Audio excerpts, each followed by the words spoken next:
കണ്ണാ ചാടല്ലേ. നീ എന്തോടാ അവന് മെസ്സേജ് ഇട്ടത്? ഭൂമിക്ക് വിടാന്ന്. നോട്ടിഫിക്കേഷൻ കണ്ടപ്പോ ഞാൻ വിചാരിച്ച എന്റെ അമ്മാവല്ലായിരിക്കുന്നു. നോക്കിയപ്പോഴല്ലേ യവൻ. ഞാൻ ഈ ഭൂമിന്ന് പോവുക. ഏത് ഗ്രഹത്തിലോട്ട്? ഏതേലും ഒക്കെ ഗ്രഹത്തിലോട്ട്. കണ്ണാ പ്രശ്നം പറ, നമുക്ക് സംസാരിക്കാം. അച്ഛൻ പോടാന്ന് പറഞ്ഞു. ഓടാന്ന് പറയാനുള്ള അധികാരം ഒരു അച്ഛനില്ലേ? അങ്ങനെയാണ് എന്റെ അച്ഛൻ ഇച്ചിരി അധികാരം കൂടുതലാ. നീ ഇവന്റെ അച്ഛൻ ഇവനെ വിളിക്കുന്ന കേട്ടിട്ടുണ്ടോ? ആ സമയത്ത് എനിക്ക് തന്നെ തോന്നിപ്പോ ഞാൻ തന്തയില്ലാത്തവനാന്ന്. അവസ്ഥ നോക്കണേ. അതെനിക്കും തോന്നാറുണ്ട്. എന്നോട് വീട്ടിൽ നിന്ന് ഇറങ്ങി പോകാൻ പറഞ്ഞടാ. അതിനു വേണ്ടി നീ എന്താ ചെയ്തേ? കാണിച്ചു തരാം. ഇതെന്റെ അച്ഛൻ. ശശാങ്കൻ. അച്ഛൻ്റെ 20,000 രൂപ മേടിച്ചിട്ട് പഞ്ചാബിലുള്ള ശേഖരന്റെ കയ്യിൽ കൊടുത്തു. എന്തിന്? ഡബിൾ ചെയ്യാൻ. അപ്പൊ 20,000 കൊടുത്ത് 40,000 കിട്ടിയ? കിട്ടി. ആ തരിപ്പില് 1,00,000 രൂപ അച്ഛൻ്റെ കൂട്ടുകാരുടെ മേടിച്ച് ശേഖർ ദാദയ്ക്ക് വീണ്ടും കൊടുത്തു. 1-2 കിട്ടിയ? അണ്ണാക്കി കിട്ടി. അയാൾ ഇപ്പൊ വിളിച്ചിട്ട് ഫോൺ പോലും എടുക്കുന്നില്ല.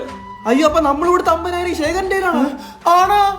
അത് നിങ്ങൾ ചോദിച്ചാൽ ഞാൻ ഇപ്പൊ ചാവും. അയ്യ, ഒന്ന് പറഞ്ഞ് 2 ഈ ഫ്രൂട്ടി എടുത്തോണ്ട് കായലി ചാടാൻ പോകുന്നതിന് ഞങ്ങളത് മറന്ന്.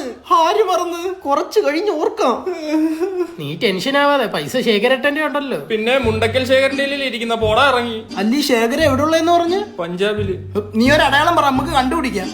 നല്ല താടിയും തലേ ടാറപ്പ ഉണ്ടെന്ന് തോന്നുന്നു. തോന്നുന്നെന്നാ? അല്ല, പഞ്ചാബി ആണല്ലോ. നല്ല ഫ്രഷ് അടയാളം പഞ്ചാബിയുള്ള. ചെല്ലിപ്പ കണ്ടുപിടിക്കാം. നീ സമ്മാനപ്പെടും. നമുക്ക് ആ പൈസ വേണ്ട, മരിക്കല്ലേ. ഇതെന്തോത്തിന് മുങ്ങിച്ചാമ്പോ പൂച്ചാനാ? ഒന്ന് സമ്മാനപ്പെടുത്തടാ.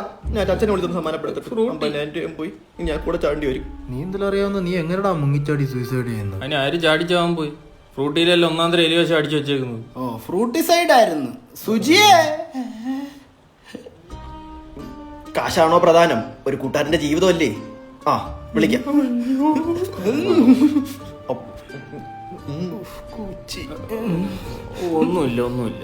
ഒന്നുമില്ല. മരണം ഒന്നിനൊരു പരിഹാരം അല്ലെന്ന് ഇപ്പൊ മനസ്സിലായില്ലേ?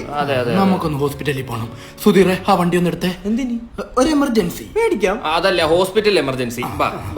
അല്ല, ഇവനെ രക്ഷിക്കണ്ടേ? അവനെ നമ്മൾ രക്ഷിച്ചല്ലോ, ഇനി അടുത്ത ആളെ രക്ഷിക്കണം. അടുത്തതാ ഒരു രക്ഷയില്ലട്ടാ. ഡേറ്റ് കഴിഞ്ഞ് ഞാൻ തോന്നുന്നു. കണ്ണ പരിഹാരം ഒന്നിനൊരു ആത്മഹത്യ ഇല്ല കേട്ടോ. അതെ, സത്യമാണ്.